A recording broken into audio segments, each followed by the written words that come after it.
It's our second to last week before the big test. This week we're going to focus on one of the themes that runs through the whole course, art that depicts and reinforces power and authority. In the process, we're going to review the key tasks that you'll encounter on your exam, comparing works and identifying continuity and change. At our next Google meeting on Wednesday, we will practice writing thesis statements for the comparison essay. On Thursday, I'll return to the theme of power and authority, looking at later works and at works from Africa and the indigenous Americas. On Friday, you will write both a comparison and a continuity and change essay, just as you will on exam day. So, are you wondering what kato and kavo mean? That's Russian, a language I actually studied in college and, alas, have mostly forgotten. In Russian, kato, kavo are pronouns that basically mean who, whom, or in this context, who, subject, and to whom, object. The Russian revolutionary leader Lenin famously said that all politics could be summed up in those two words, kato, kavo, or, to put it a little more crudely, who's doing it to whom. Our required works include plenty of art that celebrates the katos, the folks on top. We see this in the Western tradition, and we see it in the non-Western tradition as well. We even have some works that celebrate, record, or mourn the experience of the kavos, the subjects, and all too often, the victims of the katos. As I looked through our required works, I noticed that most of these examples actually come from Western art, and from later Western art at that. For most of art history and in most societies around the world, the katos make the rules and commission the art. So, did you notice that I included this work in with the kavos? These are not rulers. They are images of subjects whose ever-vigilant doubles pray ceaselessly in the ziggurat temples, eyes wide open and alarmed, for protection against Sumeria's many calamities, floods, drought, and incessant warfare. At the same time, these statues do offer a hint about power in Sumeria. It lay in the hands of the priests, later priest-kings, who interceded with the gods on behalf of the people. The priests also stored and distributed food in the temples, and therefore, in times of famine, literally held the power of life and death.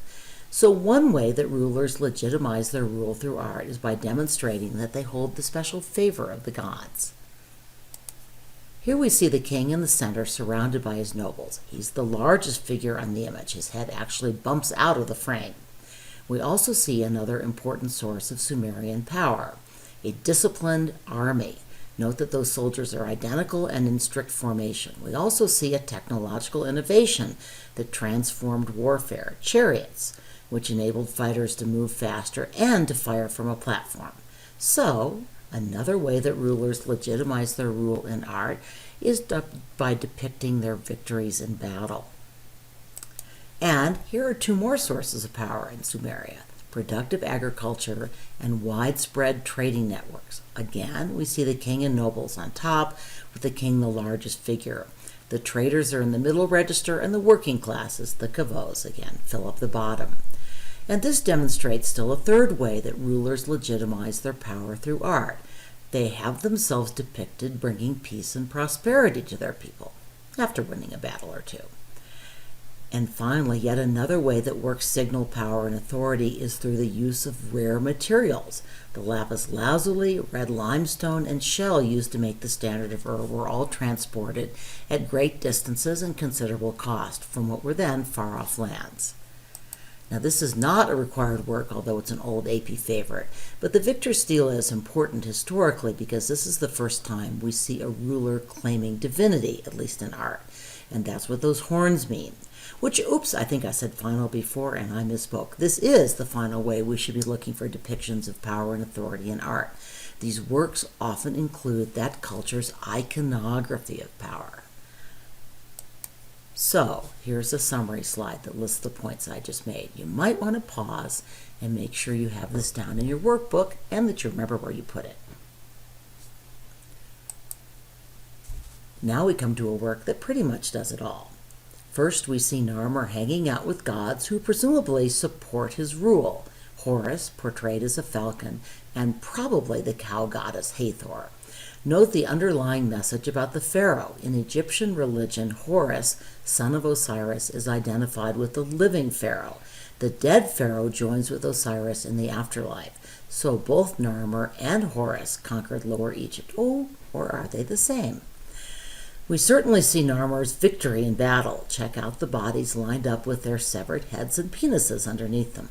At the same time, the unified crown of Upper and Lower Egypt, again, the iconography of power, signals that Narmer has imposed peace as well as unity on Egypt. Note the greywacke is not a precious metal, but it did have to be quarried and brought some distance, and it is very, very hard, which makes it difficult to work and therefore, again, more costly as a material. Of course, one of the ways that iconography shows power is through hierarchical scale. And of course, this isn't limited to Near Eastern art. Here's a Mayan king, much larger than those people surrounding him. Animals feature in much iconography of power, especially animals associated with masculine strength and virility, such as a lion or a bull. Sometimes human and animal attributes are combined to emphasize that the human, the ruler, has acquired some of the animal's superhuman strength and ferocity. In this work, we see Hammurabi hanging out with the sun god. Shamash is clearly willing to admit Hammurabi into his godly presence. And while Hammurabi raises his hand in a show of respect for the god and stands as the god sits, we still see that Hammurabi is not portrayed as much smaller than the god himself. We also see the god handing Hammurabi symbols, again, iconography of power and authority, the rod or scepter and the ring. These are traditional symbols of rule, but they are also connected to the idea that Hammurabi is building a kingdom as he promulgates the laws that are on the stela. The rod was used in building as a unit of measurement, and the ring signifies a rope used in construction. So in essence, the god is handing over the power to build a social order and to measure out people's lives, that is, to render judgment. The stela, of course, records Hammurabi's famous and rather harsh laws, including the famous an eye for an eye and a tooth for a tooth. But note that the law, as well as the favor of the gods, signals Hammurabi's power and reinforces his right to rule. He is the king who imposes and enforces order, which is, of course, an essential element of peace and prosperity. Ah, our favorite, the Lamassu, a lion-man hybrid with wings and horns thrown in for good measure. In fact, there's some debate about whether it's a lion or a bull as the body. The Lamassu guards the gates to the king's palace and warns all who enter that this is one ferocious king, and the guardian's figure is in fact the king's head. So we're seeing the king as a god and a warrior. Alabaster, by the way, was a rare and expensive stone, so once again, materials as well as iconography are signaling power and authority. The 5 legs, by the way, allow us to see the features of the Lamassu from a frontal and a profile view. This creates the impression that the animal is walking toward whomever enters the gates and then alongside anyone who has gained entry. The fearsome claws underscore the ferocity of Assyrian kings, and indeed they earned that reputation. Check out your Old Testament. So here's a collection of pharaohs. Note that the iconography remains the same from pre-dynastic Egypt, that's around 3000 BCE, to the New Kingdom, around 1300 BCE, as the individual responsible for ensuring that ma'at, or justice and order, prevailed. The Egyptian pharaohs wanted to be depicted as eternal, unchanging, and unmovable.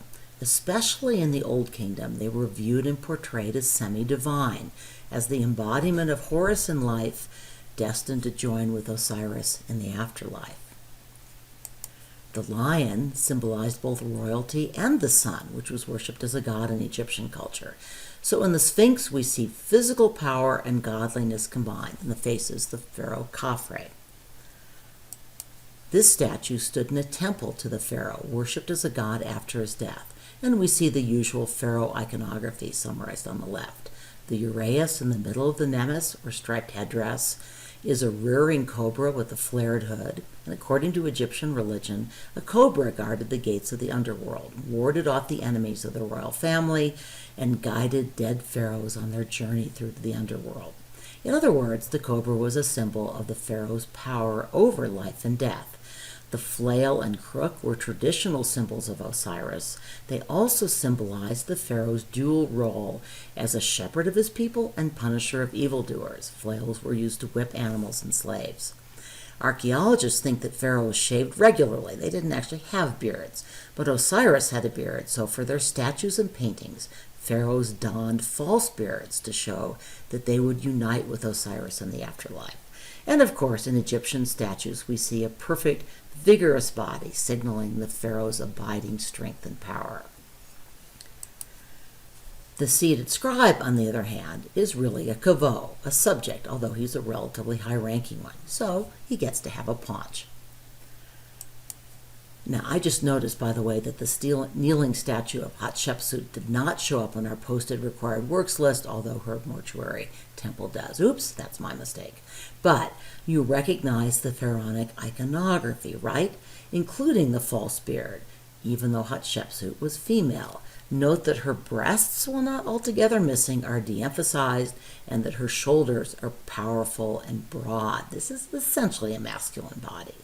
The bowls that Hatshepsut is holding represent offerings to the gods, and the kneeling posture also signals her obedience to the gods, which of course is necessary to preserving Egypt's peace and prosperity, even as the false beard signals that in her future she will be a god.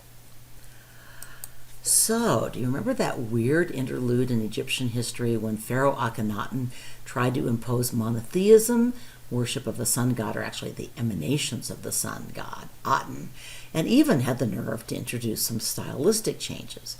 This work just cries out for a continuity and change question, and we know, right, that that's going to be one of your two questions. So let's think it through. There really is quite a bit of continuity for all the oddity and newness of this work. We still see the composite figures with the body and profile, the frontal eye, and that's an abiding characteristic of Egyptian art and really Near Eastern art. We still see a uraeus or cobra on the sun.